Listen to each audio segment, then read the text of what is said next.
sadarkaa konkolaataa fi lafa sadarkaa dinagdee kuma dhibba lama maal hoonaa kenna nama sadii dhuunfatanii boodu koreen keenya kana bira osoo dhaabbatin dhaabbata kana bira dhaabbattee lubbuu dhaabbata kanaa arraan qabdee asiin geessee jechuudha. Ani ayyaana Abbaa Oromoo galata guddaa isaanii akka faluun jiraan ofii kee osoo waan biraan dubbatanii keessaa waaqa koree dhaabbataatti sadarkaa namuu keessa ture namuu waan beekuufi wanni sun bira dabarree akkanumatti namni yoo galma ofii tuffate jaarmiyaa ofii yoo tuffate bifuma kaleessa keessa baane kanaan fuulduratti illee deemuu akka dandeenyutti asirraa wanni nu barsiisu kanaa jechuudha. Laallee dhaabbata kanaa kan jedhu jira. Kaayyoon isaa maali? Dhaabbanni kun dhaabbateef kaayyoon isaa hordoftoota amantii waaqeffannaa bakka jiranitti gurmeessee amantii waaqeffannaa naamusa isaatii fi giddugaleessummaa jaarmiyaa isaa eeggatee akka deemuu fi tooftaa barumsa amantichaa itti kennamu mijeessee dhalatan ta'uudhaan dura galmoon dhageettitu galma isaanii taappellaa isaanii dhaabbachuuf dura kan mana keessaa qofa galma keessaa qofa osoo hin ta'in kan nama tolfachuu isa kanas akkasitti tolfachuun barbaachisaa. Kan biraa mul'anni dhaabbata hordoftoota amantii waaqeffannaa maali? Hordoftoota amantii waaqeffannaa heera amantii waaqeffannaa heera uumaan hordofuudhaan dhala namaa walqixatti beekuun faayidaa adda addaa argachuuf tasuma dhala namaa rakkisuun akka hin barbaachifne hubatee tajaajilaa yeroo tajaajilamu arguudha. Sochiin as keessatti hojjennus mul'ata kana milkeessuuf jechuudha. Dhala namaa jedhu dhala Oromoo qofa dhala Afrikaa dhala Afrikaa Xiqqeeshiyaa yookaan dhala addunyaatti argamu yookaan dhala lixa addunyaa kanatti argamu hin jennu. Dhala namaa ta'ee dhala namaa fuulan kabaju waan jiru qabaaniire wanna kana isaan iddoo jenne barnoota hoggaa warannu waa hunda hoggaa hojjennu waan kana fiduuf jechuudha. Fakkeenyaaf seenaa keessatti warri Jarmanii namichi Bismaark jedhamu tokko Jarmanii kun wal qoqqoote tokkummaa hojjetee walitti dhufuun jaalatanii tokkoomtanii jedhee tokkummaan Jarmanii maaliin jedhe sibiilaa fi fiigaanii jedhee jechuudha. Hagas Jarmanii takkitti walitti fiduuf illee ta'ee jechuudha. Gama biraatiin humna hammee eeggatu tokko dhahuudhaaf humni biraa kan salcaalu dhufuu danda'a. Gaafa akkasii tolta cabsu kan ammoo kun amma tarsiimoo gaafataa jechuudha. Dhaabbanni keenya waan kana kan jedhe barnootan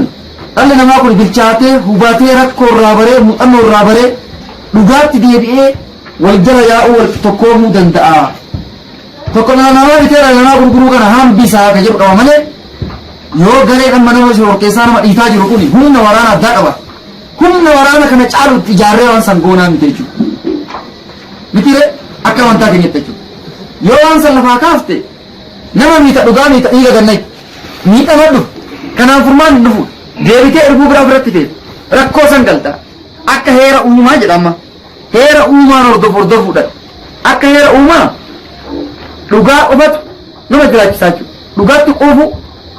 dhugaa irratti deebi'u dhugaa walii galchuutu nama jiraachisa. Yoo diddee'u humna dhugaan qabdu meeshaa waraanaan qabu humna haqni qabdu sanyii namaa dhabama godha sanyii namaa kaapitaalli maallaqaa aga beekoo qabaatte sinambisu sanyii tan jedhamamsiisuudha. Maallaqa qabaatteedhaaf irraa tochuu goota beekumsa ammayyaawaa haga beekte qabaatteedhaaf dalagaan kee akka dhalaatti horee diroota barbaadeemu taasisuu dhiisuu dandeessa.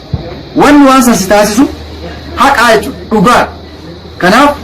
barnoota dhugaa maadheeffatee deemu mul'ata kanaan nutti mirkaneessuudhaaf deemnaa jechuudha. Maaliif ijaaramne mul'anni keenya maali? Waan xiqqoo namni hojjetu tokko waan xiqqoo tokko osoo hin ta'in kan lafa qabaatu akka mul'atutti waan wal'aansoo keessa si galchu waan si hojjisiisu. Hamma yaannu fi hamma of seeru kana qofaa miti ayyaantummaadhaan gaafa guutamaa deemu namni waan fedhe gara gaggalchuu danda'a jechuudha. Cimaa ta'e hojjetaa jechuudha. Asumaan jecha ayyaantummaadhaan mul'eessuudhaaf ayyaantummaan humna hamma nuti hin qabne hamma nuti amma of yaannu kanaa ol nu hojjisiisu jechuudha. Wal jaalalli gaafa dhufu tokkummaan gaafa dhufu ayyaantummaan namaa kun gaafa cime biyyoon kapaasiteetti faranjii hamma dandeettii sila amma qabdu kana olitti deemuu dandeessaa jechuudha. Kanaan namoonni baay'een addunyaa kana jijjiiran namoonni akka tokko tokkotti illee kaafaman abdatan qaba abjuun qaba jedhanii yeroo baay'ee dhugaa saniman dhalaatitti deemee waggaa 300 haa ta'u waggaa 100 haa ta'u hamma ture sugaa ture sun galmanii ga'a jechuudha. Kanaaf jaarmeenyi keenya jaarmata mul'anni isaa maaddaa namoota maallaqa gurguddaan qabnetu gaggeessa yookaan waan kanaa ijaarame namoota aangoo garaagaraa hin qabne namoota umriidhaan cimeessan ta'in muuxannoo maalii jechuu osoo hin ta'ini baay'ina namaatti xiqqaa osoo hin ta'in wanni dubbii qabu bilbila tokko qabee tokko qabaata yoo siin keessa jiraatin kaayee bilbilumaa guuta hin guutu jechuudha. Kanaaf kun motora qaamni itti ijaaramaa deema mataan isaa maali keessatti jennee olaanlee mul'ata qabaachuu isaati jechuudha. Garam deemta kana tokkoon koreelee keenyaa beekuu qaba darbee tokkoon miseensaa beekuu qaba mul'ata gaafa tokko rakkoon dhala namaa addunyaa kanaa wal caalchiftee dhalli namaa dhala namaa bitee gurguruu kana dhabama akka godhu irratti hojjetaa jechuudha kana dhugaadhaan hojjetaa tarsiimoo qabaa bu'aa bahii qabaata suni bulchiisatti gad dhufnaa jechuudha bulchiisa baay'innu manaajimentu dhaabbata keenyaa akkana ta'uu qaba jennuu kana jechuudha sun raawwii ta'a jechuudha gara raawwiitti gad dhufu garuu akka sarara raawwii san keessaa hin baane yoo muftoon jiraate yoo dhiibban jiraate yoo rakkoon jiraate yoo dheebuun jiraate yoo dadhabbii ifaajeen jiraate abbaan guddina afaan jedhan kaasan irriiba dhabuu yeroo fi jireenya fi islaawaan maatii dhaawal jiru waan garaa hojjetu wareega godhu qalbii keessatti xiyyeeffannaa godhu kuni maaliif barbaachisa yoo jenne wanni waan kana hunda goonee duratti hin deemne hin laafne hamileen keenya haamsamaa deemu maqaa mul'ata kanaaf jechuudha kanaaf hoggansa baay'innu mul'ata waan sanii beekuu barbaachisa erga baay'inne immoo akkamitti raawwannee bakka isaan keenya ka jedhu nuti dhaabbata wanti waaqeffannaa keessatti hojii baay'ee qabna amma karoora qabxii 19 qaba dhaabbanni kun barana kan raggaasifate 19 sunu deemanii kan mul'ata kana biraan nama ga'u deeman kan biraa kan ergama kana keessaa hin baane jechuudha gurguddaan isaa ergama kana gaafa diignee hojiitti gadi finnu akka namaa galutti akka nufillee galutti finnu gara ergamaa gad dhufa ergamni isaa yookaan mishin akka kana jechuudha akka amantii waaqeffannaatti sadarkaa hordofaa nam tokkeetirraa hanga jaarmayaatti hojii amantii waaqeffachuu dhaadeeffachuu safeeffachuu of ta'uu wal ta'uu jiruu fi waan jiraatu xiinxaluudhaan jiruuf dursa kennuudhaan dhala namaa addunyaa tana irra jiru kamiyyuu amantii bifa saba qabeenya beekumsaa fi wallaalummaa irratti osoo hundaa'in walqixxummaatti ilaaluun dhaloota duudhaa dhaloota isaa beekee bobba'ee akka galuun karaa fi karra akeekaa hojiin dhaabbata kana yoo aadaa gagee yoo adeeffannus yoo waaqeffannus yoo safeeffannus dhala namaa kan walqixxummaatti ilaaluudhaan waan silaa guduunfannee lafaa kaa'an san hojii hojjennaa jechuudha akkamitti bira keenya kan jedhu waan kana hojjechuudhaan jechuudha kan biraa duudhaa yookaan core values kan jedhu core value jechuun beektan duudhaa jechuudhaan waan ati gatii kennituuf jechuudha waan sabni tokko gatii kennuuf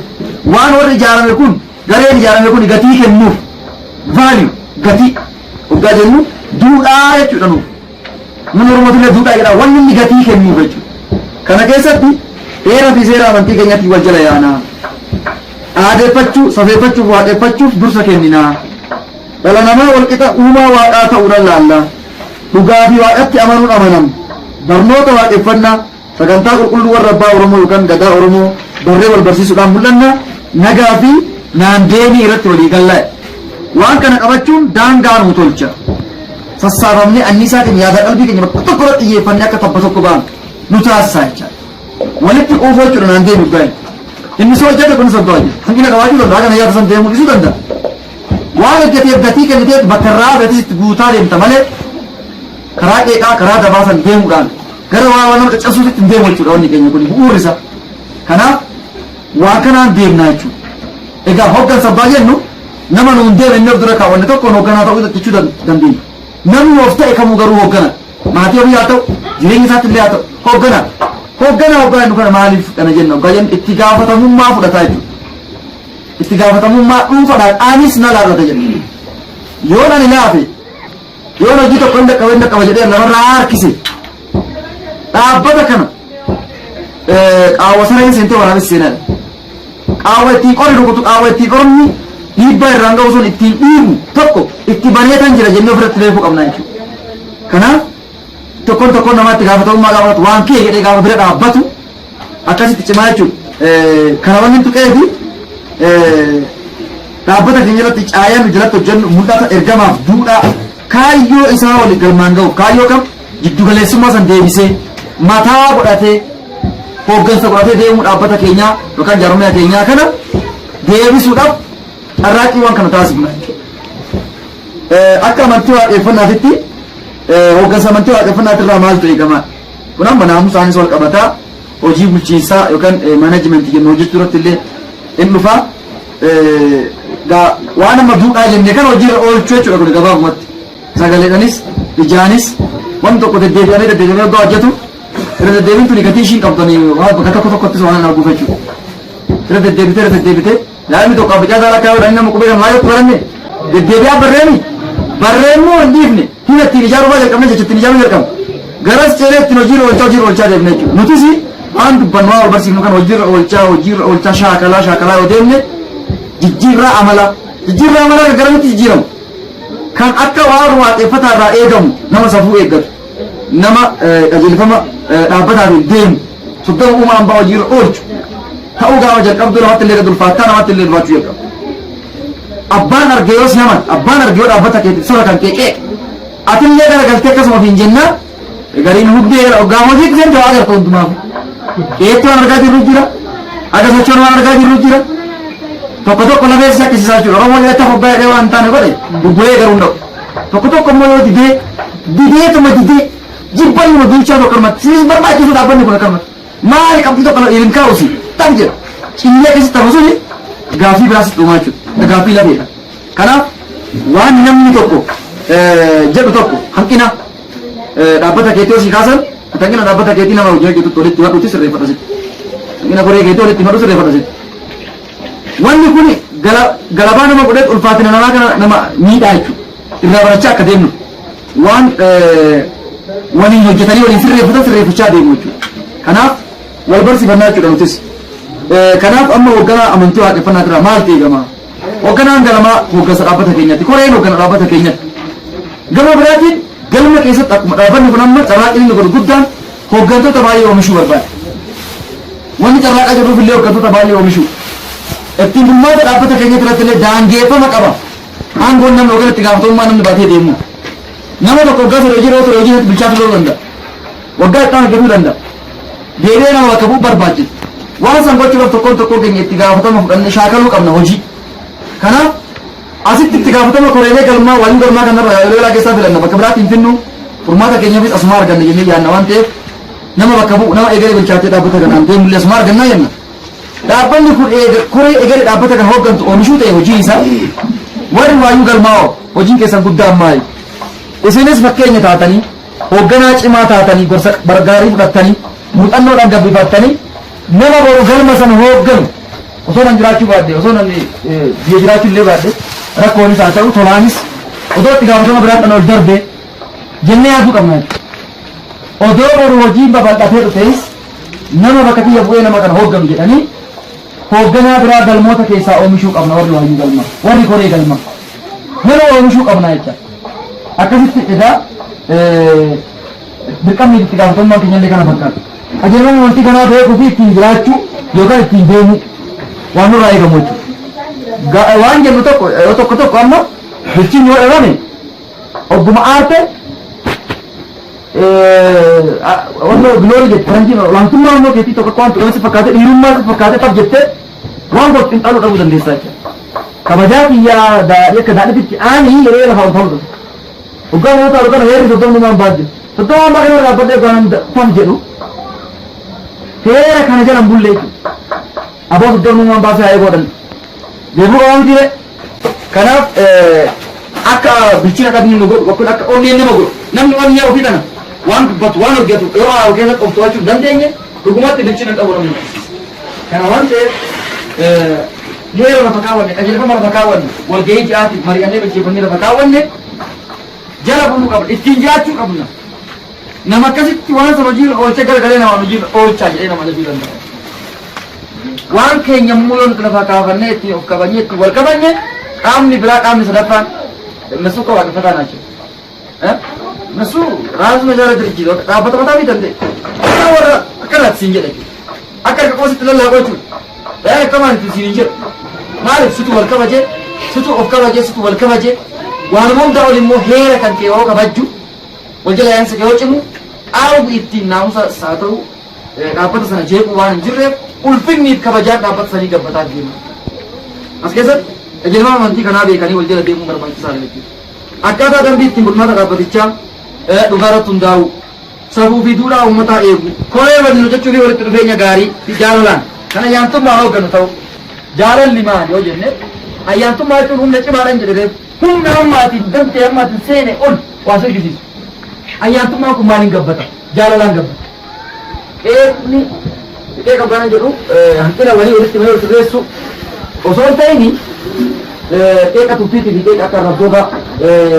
kennan jedhanii dhiisuu tokko baay'ee jira. Wanni kanaa kun yoo dhufe toddomumaan baatu rakkaa ga'aa ta'e hojii oolchuun yeroo hafe waljalaan kun hin laafa walitti dhufeenyi illee hin laafa humni ayyaantummaatillee asumaan laafina teessisaa jechuudha.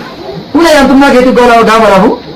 dandeettii itti wanta kun raawwachuutillee hin dhabdaa raawwachuudhaan hin mul'atu jechuudha. Wanni silaa jaaramee dubbannu kun hin milkaa'u jechuudha. Kanaaf hanguma dhugaa dubbatanii walitti dhufanii wal jaalatanii wal kabajanii waliin deemuun waan hoggana koree kanaa irraa eegamu jechuudha. Hogganaan tokko yaada kamuu kan mataa isaa osoo hin taane qajeelfama dhaabbatichaatii fi amantii waaqeffannaa irratti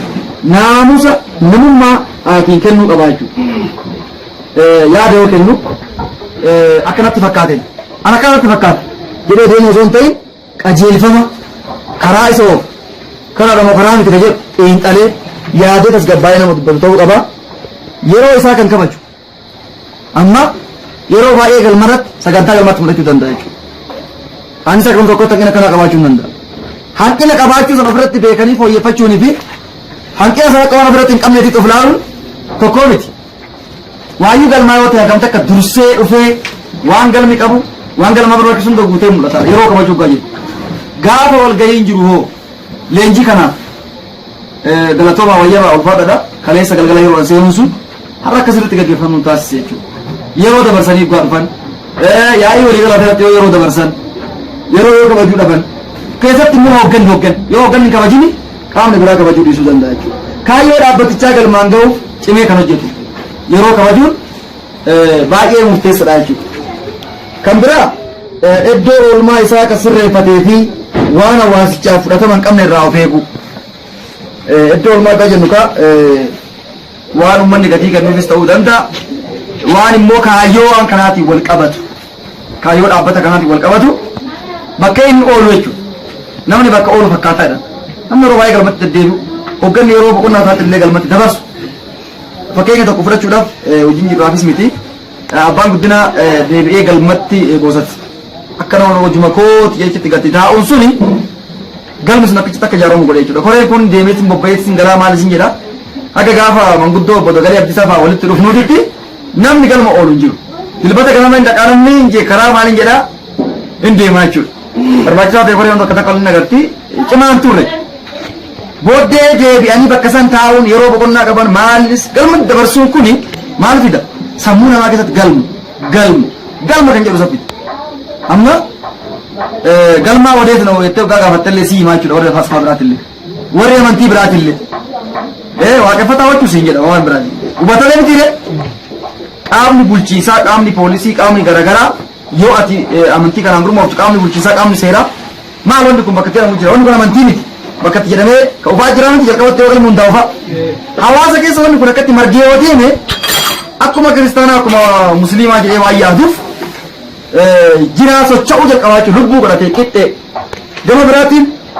nuti akka of laallu bakka oollu fi bakka waan hojjennu kana waan fudhatama qabne jennu kanarraa naamusa jecha dubbannutti haa ta'u gochaa goonu kan jedhu kanaan kan wal qabatu sadarkaa addunyaatitti global activity yookaan sochii addunyaan kun godhu keessa jirra jechuudha. Amantii jechuun waan namni kun itti amanu waan nama gara tokko fuula deebisu